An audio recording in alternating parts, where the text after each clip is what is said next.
الرحمن الرحيم الحمد لله والصلاة والسلام على رسول الله وعلى آله وصحبه ومن والاه أما بعد كبجمتوتا هجنتوتا مجلس أوروميا في أكسما كبجمتوتا حواس مسلمنا نو كينيا كان بيه كيسس جرتن تأي كان على جرتن هندم تخيسنو درسو السلام عليكم ورحمة الله وبركاته. وعليكم السلام ورحمة الله وبركاته. الرا شعبانا ديقدمي سقلي برا كما تقف دبا أفرتمي تربا كلاكوف سيجرات برا كما لما أفكر أسديت ويا كدني باتي جافاي تشودا bara kuma lamaa fi digdamii ja'a akka lakkoofsa Awurooppaatti biiroo keenya biiroo mana marii dhimmoota islaamummaa naannoo Oromiyaatirraa ibsa baga keessanii isiniin jechuuf as baane. Dura dursoo nu hundinuu kan galateeffachuu qabnu Rabbii guddaa nu uumee guyyaas halkan wal jala jijjiiree asiin nu ga'e galateeffachuu qabna. Alhamdulillahi Rabbil Alamin. Akkuma beekamu Ramadaan bara 1447 yoo baatiin argame har'a guyyaan guyyaa maaksanyooti yoo baatiin halkan kana argame roobii borii soomaa olla jechuudha. Yoo baatiin halkan kana in argamin garuu kamisa shaabana soddoma guunnee kamisa kan jalqabnu ta'a jechuudha. Kanaaf kunis qaama soomaarraa waan ta'eef Rasuulli alayhi salaatu wassalaam suumuu liru'yatihi wa aftiruu liru'yatihi nuun jedhan jechuudha.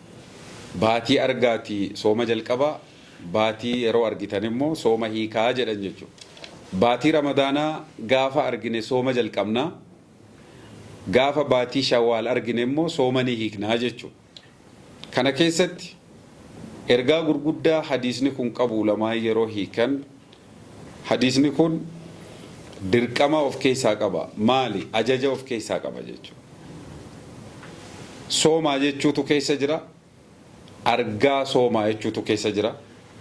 Akkasuma immoo yeroo jalqabdan tokkummaadhaan jalqabaa jechuutu keessa jira.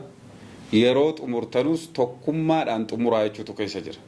Kanaaf uummata keenya amantaan keenya amantaa tokkummaa fi amantaa ajaja tokkoo fi amiira tokkoon hooggansa olaanaa tokkoon bulan ta'ullee hadiisni kun nu ibsaa jechuudha. Kanaaf uummata keenya baatii agarree tokkummaan jalqabnee tokkummaan soomnee tokkummaan nama gahee xumuru Rabbi nu haa taasisu isiniin jenna. Egaa nama hedduutu kan guyyaa har'aa hin qaqqabin nu biraa kan nuti beeynuuf kan nuti hin beeyne kan fuula Rabbii deeme kan boqate hedduutu jira. Rabbi immoo keessaa nu fo'ee hamma jiraachuu qabnu akka jiraannuuf har'aan nu gahee jira waan ta'eef namni Rabbiin fayyaa isinii kennes kan Rabbiin fayyaa hanga tokko isinirraa fudhatee lubbuu keessan har'aan isin ga'es kan dhukkubsate fayyisee kan biyyaa bahe biyyatti galchee kadhabee Rabbi kennee hundaa'u nagayaan biyya keenyas lafa keenyas nama keenyas mootummaa keenyas ollaa keenyas nagaa godhee Rabbiin nama nagayaan waliin soomu Rabbi nu haa taasisu jechuun kadhaa keenya. Itti aansuun akkuma kanaan duras ibsaa turre biyyi keenya biyyi Itoophiyaa injifannoo gurguddaa akka amantaattis ta'e akka kallattii hundaanuu qabdu ni beekama jechuudha. Soomanni bara kanaatis wanni isa adda isa godhu bara 2018 keessa akka majlisaatti majlisni biyyaalessaa gubbaa hanga masjiida ga'utti filannoo seena qabeessaa fi seera qabeessa geggeessee karaa nagaa fi nagaa ta'een qaama mana amantaa isaa hoogganu namuu filatee majlisni sadarkaan jiru hundaa'uunsaa ni yaadatama jechuudha. 2017 keessa jalqabame filannoon 2018 keessatti xumurame kun nuyi fi injifannoo guddaadha. waggaa 50 ol qabsoo nuti gaafataa turre waan ta'eef hawaasni keenya abbootiin keenya gaafataa ture waan ta'eef akkasuma ammas jala bultii bara 2018 kana keessa piroojeektii guddaa hidha laga Abbayyaa kan amantaan hundinuu keessatti hirmaate hidha guddicha diina iyyisiisee fira gammachiise kan bara keessatti injifannee xumurreedha jechuudha. Kanaaf uummata keenya akka majlisa Oromiyaattis bara darbee yeroo akkanaa piroojeektii guddaa tokko labsinee turre namoonni yaadata. Yoo Rabbi jedhe majlisni Oromiyaa waan seenaa hojjechuu qabna jennee Ramadaana dabre kana keessa du'aa'iinis waan qabnu walitti buufachuunis sochii tokko jalqabnee piroojeektii majlisa Oromiyaa head office isaa yookaan waajjira guddaa muummichaa jijjiiruu qabna jennee sochii jalqabnee turre. Kunis alhamdulillah bara kana gamoo abbaa darbii 12 bituun amma yoo Rabbi jedhe qabaatti yookaan sooma qabaatti itti galuu baannus sooma hiikaatti inshaallah yoo Rabbi jedhe kan baga sooma hiikaattiin isiniin ga'e kan nuti jennu gamoo san keessatti ta'a jechuu yoo Rabbi jedhe inshaallah.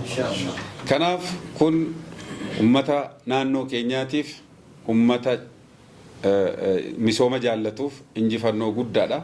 Kanaaf piroojeektilee kan biraatis jalqabne kan jiru ta'uu isinii ibsa. Har'aaf soomni sooma nagayaa, sooma jaalalaa, sooma barakaa akkasinii ta'uu isinii ibsa. Ergaalee lamaan sadeen tokko isinii dabarsinu tokkoffaa namoonni Rabbi isinii laaffisee biyya keessa jirtanus ta'e biyya alaa jirtan kan Rabbiin fayyaa isinii kenne qabeenya isinii kenne hawaasa harka qalleeyyii deeggaruun ka tokko nyaatee buluu tokko foonitti faxaraa tokko immoo sambuusaa dhabuun qabu. Kanaaf waan qabnurraa walii qoonnee sooma bara kanaa wal gargaarsaan wal jaalalaan kan qabne isa qabu biraa fudhachuun inni qabus immoo isan qabne ofitti qabuun akka jaalalaa wajji soomtan maqaa majlisa Oromiyaatiin dhaamsa isinii dabarsuu barbaanna. Inni lammaffaa tokkummaadha. Tokkummaa yeroo jennu xiqqaan guddaa kabajee guddaan xiqqaaf rahmata godhee fi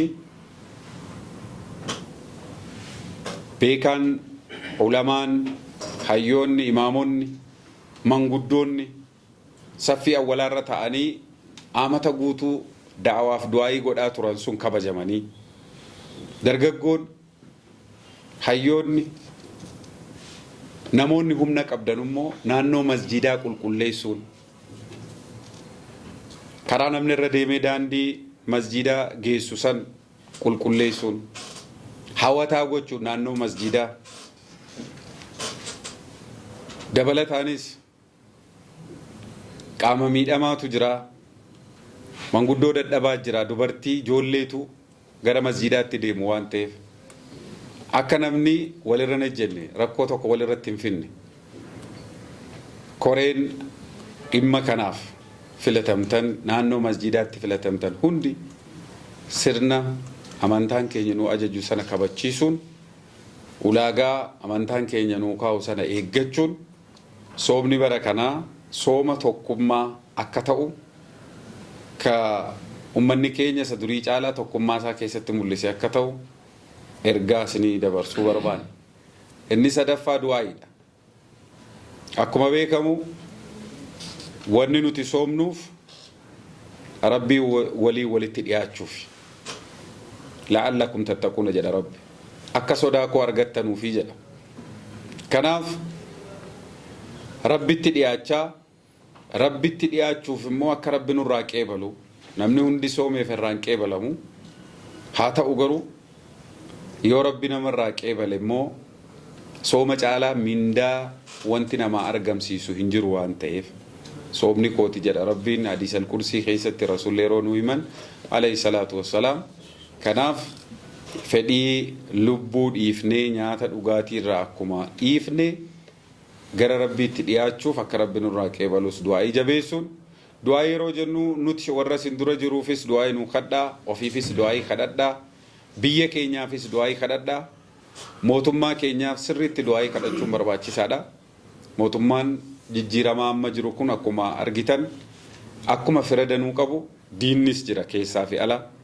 Kanaaf daangaan biyya keenyaa lafti lafeen biyya keenyaa eegamuu qaba waan ta'eef kanaaf immoo yeroo mootummaan dullaadhaan eegu nuti immoo du'aadhaan eeguunis barbaachisaadha waan ta'eef dirqamni amantaas kanatti nu ajaja.